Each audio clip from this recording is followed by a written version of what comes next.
एक ब्राह्मण और ब्राह्मणी थे। उनके कोई संतान नहीं थी।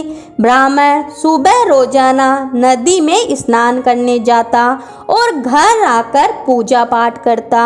एक दिन ब्राह्मण नदी पर गया, स्नान संध्या की, फिर जाने लगा तो पीछे से किसी ने आवाज दी, बाबा मैं भी आऊं। उसने पीछे मुड़कर देखा तो कोई नहीं था। फिर से चला और आवाज आई। उसने कहा कोई दिखता तो नहीं है और बोला कि भूत प्रेत हो तो मत आना, कोई देव हो तो आना। इतने में 5 वर्ष की कन्या आई और बोली, बाबा मैं आपके घर आऊं। उसने उसकी अंगुली पकड़ाई और उसको घर लाया। घर आने पर उसकी स्त्री बोली, यह कन्या किसकी है? वह बोली, माँ मैं तो तेरी हूँ। उसने ब्राह्मण से पूछा क्या बात है? ब्राह्मण ने सारी बात कह दी।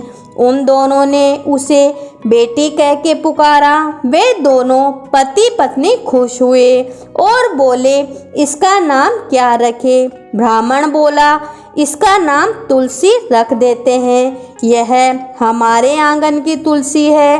अब तुलसी खेलने कूदने लगी। माता पिता उसे बहुत प्रेम करते थे।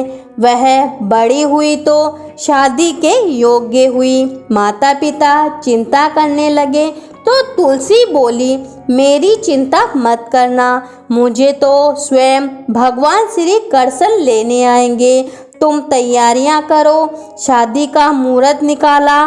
कार्तिक शुद्धि एकादशी के दिन तुलसी जी का शालिग्राम के साथ शादी हुई और तुलसी जाने लगी। उसके माता पिता रोने लगे, बेटी हम तुम्हें कहाँ लेने आएंगे? तुलसी ने कहा, माता पिता आप मेरी चिंता मत करना, मेरा ससुराल तो द्वारिका धाम है। आप जब याद करोगे तो मैं आ जाऊंगी। आप घर में तुलसी लगाना, उससे मन की शांति होती है, घर की शुद्धि होती है। आंगन की तुलसी को आप सदा रखना, उसकी पूजा अर्चना करना। जय हो तुलसी मैया।